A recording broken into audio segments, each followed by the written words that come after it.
Bang Jemi, Anda mualafnya kapan? Oh, udah lama. Sudah berapa tahun yang lalu? 30 tahun yang lalu. Ini mah bukan mualaf lagi. 30 tahun yang lalu. Silakan, apa yang mau Anda sampaikan? Iya, maksudnya saya sih udah lama nonton. Nonton di TV sudah lama? Wah, udah lama. Tapi kenapa Anda Cukup masih lama. Islam? Ini saya tidak habis pikir nih. Anda sudah lama nonton Edis TV, tetapi di detik yang sama Anda masih Islam. Iya, soalnya kan saya kan nonton dari perdebatan apa ya, saya juga kan bisa menilai sendiri gitu. Oke, Yang penilaian benar Anda yang gimana? mana? Penilaian Anda Maksudnya gimana? Ya coba saya apa yang saya juga bertanya-tanya gitu kan. Maksudnya ini kalau masalah begini berarti kalau memang Islam nggak benar, ini agama Islam di dunia ini banyak loh. Kalau memang nggak benar. Nah sekarang begini, yang selalu Sebentar, begini. Tenang dulu, saya tanggapi satu-satu. Jangan melebar dulu kemana-mana. Okay. Jadi Anda punya pola pikir, Anda punya logika atau bangunan berpikir bahwa sesuatu yang diyakini oleh banyak orang, sesuatu yang banyak pemeluknya, bagaimana mungkin itu bisa salah gitu ya? Betul? Iya, bagaimana? Benar. Oke, baik. Jadi ini yang saya sebut dengan sebuah cacat logika. Di mana kebenaran itu ditentukan dari banyaknya penganutnya. Padahal kebenaran itu tidak dipengaruhi oleh banyaknya penganutnya. Sekarang saya tanya dulu. Ini menurut Tuhan Yesus ya. Di dalam agama kami, apa yang dikatakan oleh Tuhan Yesus? Sungguh lebar dan luaslah jalan atau pintu yang menuju kepada kebinasaan, dan banyak orang berbondong-bondong memasukinya. Ganteng.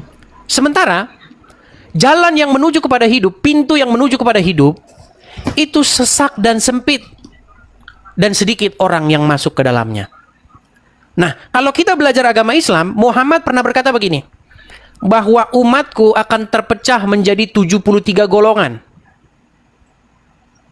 Di mana yang 72 golongan itu sesat dan masuk neraka, dan hanya satu golongan saja yang mendapatkan surga. Muhammad bilang ada 73 golongan, yang 72 masuk neraka, hanya satu yang benar.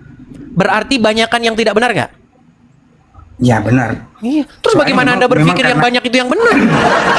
Lagi pula gini, kalau Anda berpikir bahwa yang banyak itulah yang benar, Pak Jemi, saya kasih tahu, mayoritas agama di muka bumi ini, agama yang paling banyak dipeluk di muka bumi ini, itu adalah kekristenan.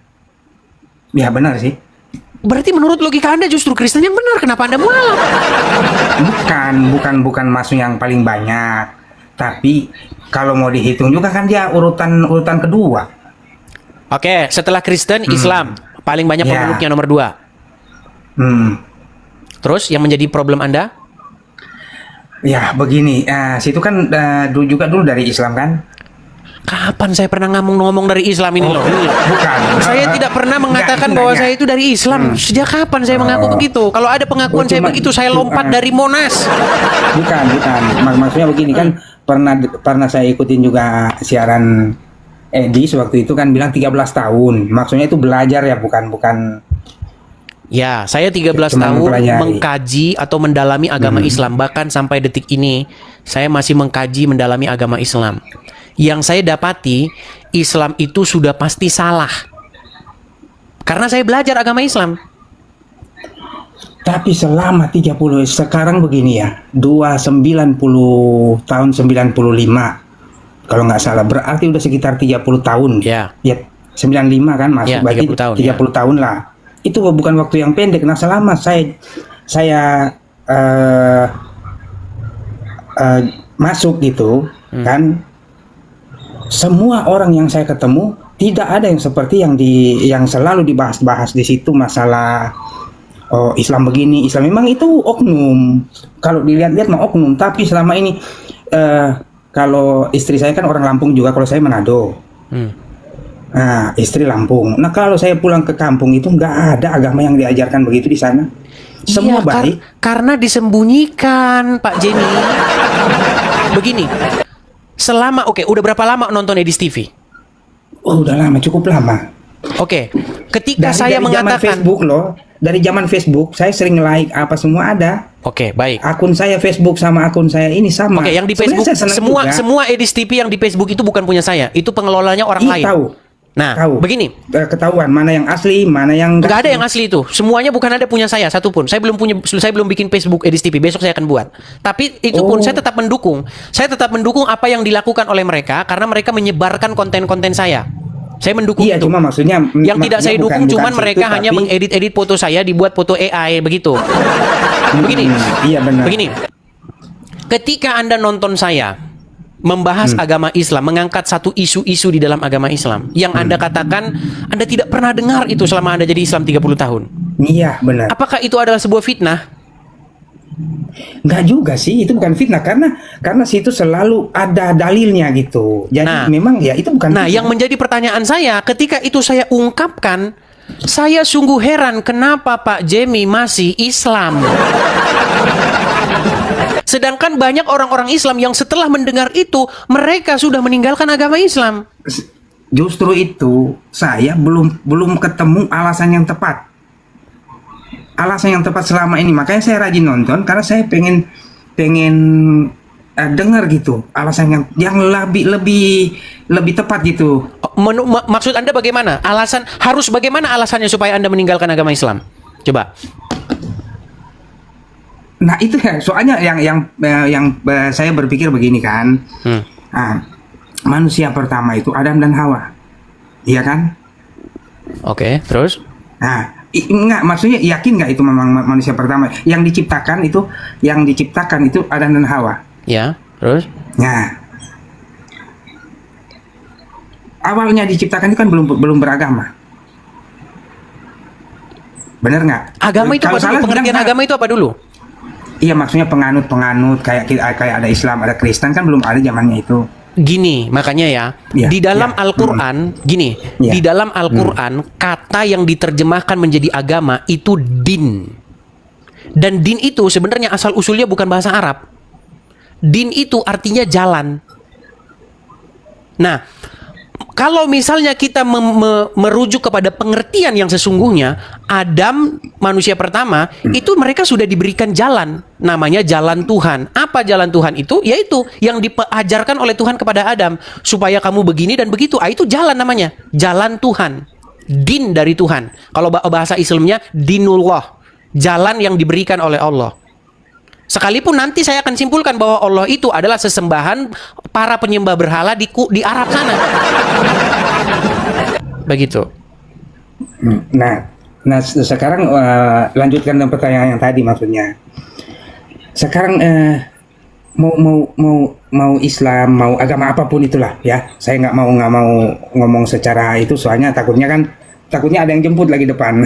Nggak apa-apa. Jadi Artinya begini, artinya kita kan berbicara mengenai jalan ini kan, jalan, betul? Ya. Jalan menuju kepada hidup yang kekal. Sebenarnya itu. Betul nggak? Iya. Nah, pertanyaannya begini, lalu jalan manakah yang harus kita tempuh nih? Islam atau Kristen? Karena Kristen alamatnya Kristen itu adalah hidup yang kekal. Siapa yang sudah masuk kepada hidup yang kekal? Yaitu Yesus sendiri, Tuhan Yesus sendiri. Makanya Tuhan Yesus katakan, Tuhan Yesus katakan, akulah jalan dan kebenaran dan hidup. Nah, sementara jalan Islam, dinul Islam itu, dinullah itu, jalan Allah itu menuju kepada kematian. Siapa yang sudah menempuh jalan Islam? Muhammad. Kemana Muhammad pergi? Ke kuburan. Makanya begini. Makanya makanya di dalam Islam segala ajaran tentang kebangkitan, segala ajaran tentang hidup yang kekal di dalam agama Islam itu tidak pernah terbukti. Karena apa? Yang mengajari itu sekarang ada di dalam kubur. Sama seperti ajaran-ajaran terdahulu. Kita tahu ajaran-ajaran terdahulu, dia mengajarkan kebijaksanaan, dia mengajarkan bakti, mengajarkan ini, baik ajarannya. Tetapi, apakah dia masuk kepada hidup yang kekal? Tidak. Ada ribuan filsuf, ada ribuan orang-orang bijaksana yang namanya kita kenal. Ada Plato, ada Socrates, Aristoteles. Mereka itu filsuf-filsuf Yunani yang mengajarkan hal-hal yang baik. Banyak ajaran-ajarannya yang baik yang kita petik sekarang banyak. Tetapi kemana mereka? Apakah mereka menuju kepada hidup yang kekal? Tidak. Makanya jujur aja, lama-lama saya nonton jadi ada timbul kebimbangan gitu. Ya Kok kalau begitu begini jangan ya? ditunda-tunda lah Pak Jamie. Enggak begini. Masalahnya kalau misalnya itu kan sekarang giliran saya juga pelajari, ternyata banyak yang berasal dari Alkitab gitu. Ketika saya membaca Al-Quran dan Alkitab sampai selesai, saya simpulkan bahwa 75% bahan di dalam Al-Quran itu diambil dari Alkitab. Iya. Jadi orang Islam tidak tahu bahwa apa yang ada di kitabnya itu hanyalah contekan-contekan yang ada dalam Bible. Cuma terbolak-balik. Ya, kebolak-balik dan serampangan dan dibuat secara seringkas dan sesimpel mungkin. Sehingga orang yang baca jadi bingung. Jadi ibaratnya kok zaman Musa kan zaman sebelum Masehi. Tapi kok kenapa? Itulah makanya kan saya pengen itu bukannya mau membantah itu, bukan. Nah, dari kebimbangan saya juga pengen biar bisa ada pencerahan gitu. Karena saya juga sekarang malah apalagi yang kemarin malam saya nonton, iya kan? Kemarin malam malam Minggu apa malam Senin. Itu yang yang ditunjukin di foto itu, yang kiri kanan di tengahnya siapa? Oh, baik, saya tampilkan lagi ya mengenai sebentar nih. Ini kemarin kayaknya ada yang sebentar ya. Sebentar ya, saya balikan dulu kamera saya ya, Bang ya. Oke, ini saya tunjukkan sebenarnya asal usul agama Islam itu dari mana gitu ya. Nih. Ini adalah sebuah masjid yang sampai sekarang masih ada sampai sekarang. Ini namanya Masjid Hagia Sophia. Ada di Turki. Kelihatan ya, ini ada asma Allah dan asma Muhammad. Nah, tapi nama ini ditambahi kemudian ini. Ini bukan termasuk relief yang asli. Ini bukan orisinil ini. Nah, ini bukan orisinil. Nah, di sini kita lihat, di sini ada relief Bunda Maria dengan Yesus. Nah, tetapi ditempelin oleh orang Islam Muhammad dan Allah. Jadi memang pada asal muawalnya, awal mula Islam itu berkembang, mereka itu memang hanya ingin mempoles agama-agama terdahulu, lalu ditempelkan dengan ajaran pagan Quraisy. Kalau zaman dulu orang Islam itu sholatnya di masjid, di gereja, zaman dulu. Bahkan saya pernah katakan, tidak ada satupun masjid yang kuno, masjid kuno yang lama yang sebelumnya bukan gereja. Gak ada. Semua masjid-masjid kuno zaman dulu yang ada sebelum Islam semuanya adalah bekas gereja. Iya, itu udah saya pernah udah sempat saya cari itu. Iya. Kalau sekarang Muslim mengatakan najis kami sholat di gereja, gereja tempat tapir. Dia tidak tahu bahwa para agama Islam, ulama-ulama terdahulu menjadikan menjadikan gereja itu sebagai masjid. Ini sudah jelas fakta, nggak bisa diingkari ini. Anda kan lihat aja nih, kelihatan kan? Ini masjid sangat besar ini di Turki. Kelihatan di relief-reliefnya ini ada rasul-rasul ya kan, tempelan kutipan relief-relief yang biblikal begitu. Tinggal ditempel saja sama mereka, Allah dan Muhammad jadilah muslim. Jadi mereka ingin melantik Bunda Maria dilantik jadi muslim, Yesus jadi muslim, nabi-nabi jadi muslim, semua jadi muslim, termasuk Anda jadi muslim.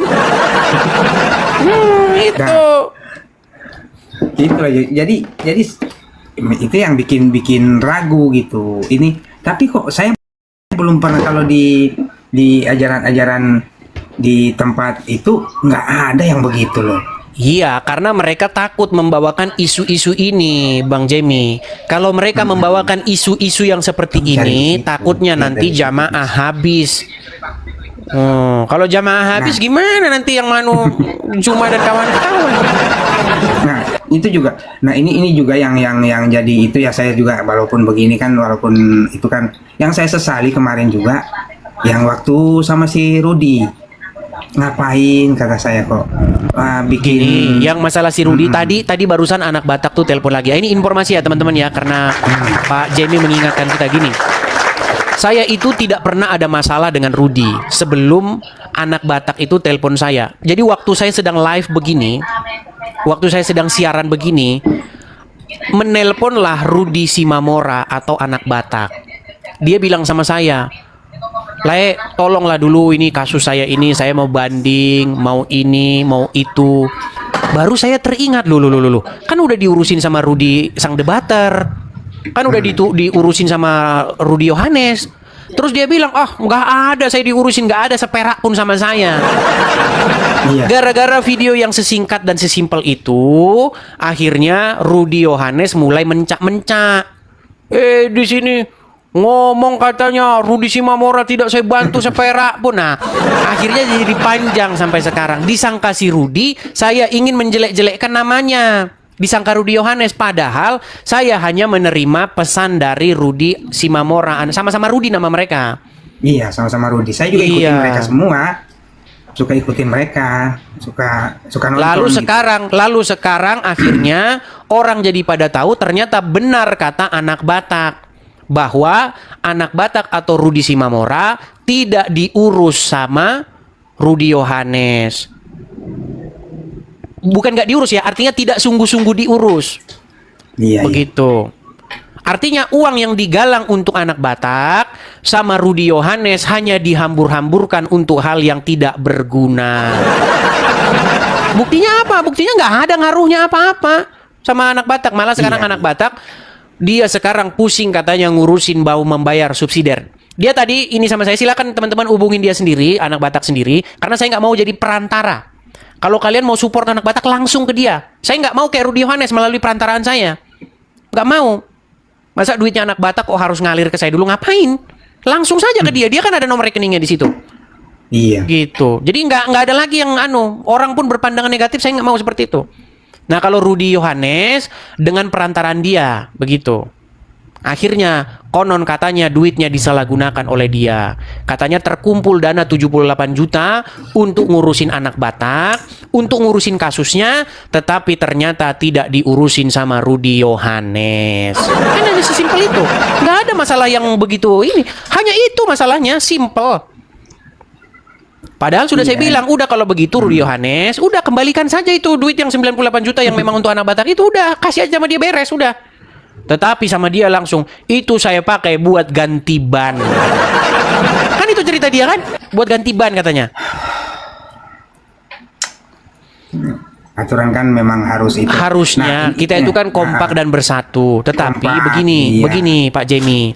Harusnya kita kompak dan bersatu, tetapi apa? Tetapi sekarang itu memang fakta di lapangan ada yang namanya kecemburuan. Padahal Rudi Iskariot seharusnya dia tidak usah cemburu dengan saya. Bukankah dia sudah mendirikan rumah anak terang, mendirikan gereja, mendirikan... Apa yang mau dicemburukan sama saya? Sandal jepit itu yang saya tunjukkan sama dia. Nggak usah diladenin maksud saya tuh. Kalau memang bisa nggak usah lah. Iya, tapi Anda yang membawa isu itu. Kan saya sudah tidak ladeni sebenarnya. Iya. Maksudnya sekedar mengingatkan. Dan ini terakhir, maksudnya kalau memang masih ada waktu. Sebenarnya begini, kalaupun saya mau kembali, agak berat lah, karena bukan sendiri lagi. Maksudnya? Udah bukan sendiri, anak 3. Semuanya muslim? Yang pertama udah nikah, iya, udah jelas pastilah. Berarti Pak Jemi nikah dengan seorang perempuan muslim? Iya. Makanya mualaf? Iya. Nah, selama jadi mualaf sholat? Enggak pernah. Nah, padahal di dalam agama Islam itu pernah nggak tidak sholat Jumat dalam beberapa waktu? Malah nggak pernah sholat Jumat? Enggak pernah. Nggak pernah sholat Jumat? 30 tahun. 30 tahun tak pernah sholat Jumat. Jadi makanya saya bilang begini, di dalam agama Islam barang siapa yang meninggalkan sholat itu akan disiksa. Iya, sekali Anda meninggalkan sholat 70 tahun Anda di neraka. Karena Muhammad ini pedagang, jadi dia kalau soal angka-angka dia pintar, dia 70 tahun di neraka. Ya kan? Kemudian barang siapa yang meninggalkan sholat Jumat sampai 3 kali berturut-turut, maka dia itu tapir. Jadi saya mau bilang begini Pak Jemi, gini. Jangan memikirkan, maksudnya begini, jangan memikirkan langsung membawa semua anggota keluarga gini. Pertama, langkah kecil itu dimulai dari Anda dulu.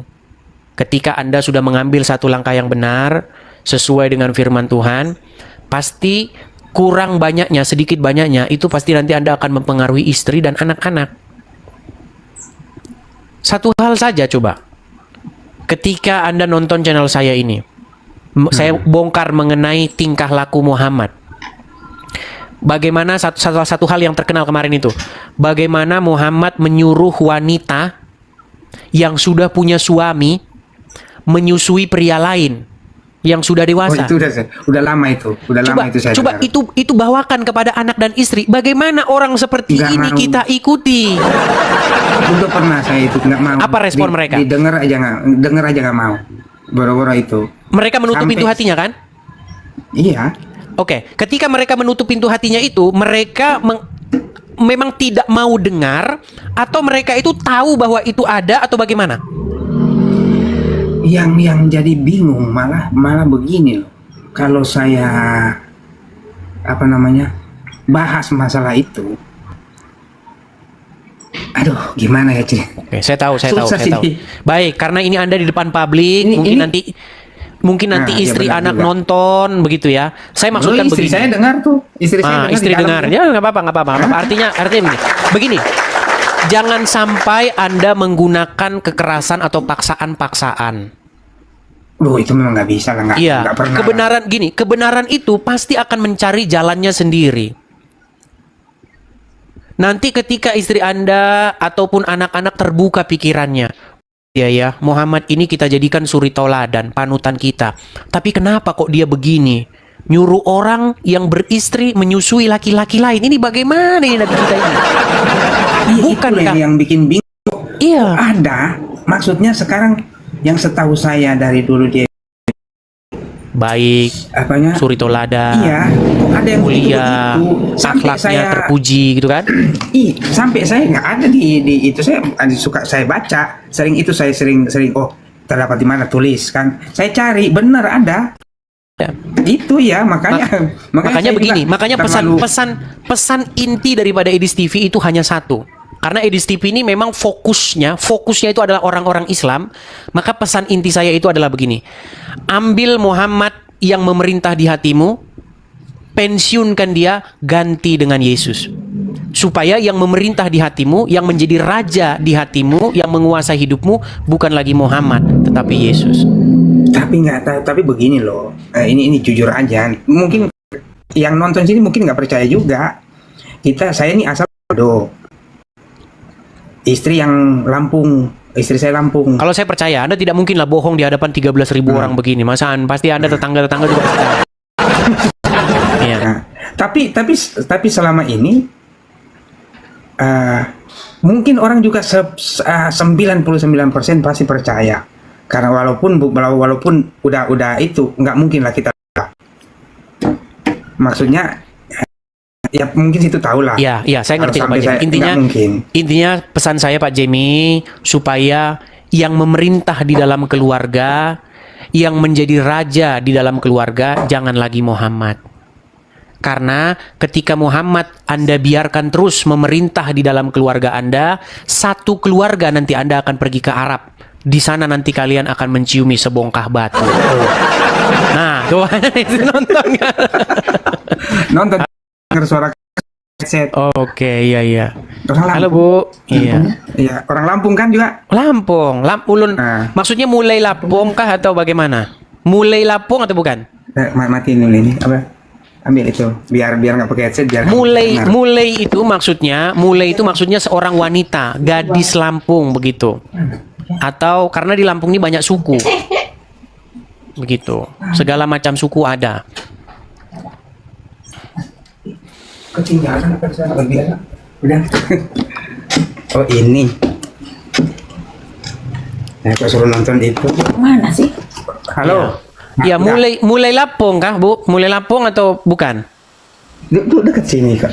Bukan, dia Lampung juga tapi kan Jawa. Oh, Jawa, ya. Karena 60% komposisi penduduk suku di Provinsi Lampung itu orang pendatang dari Pulau Jawa. Kalau Lampung Kalianda. Oh, Kalianda, ya. Nah. Kalianda itu di Lampung Selatan. Lampung Selatan. Bang, masnya Iya. mana?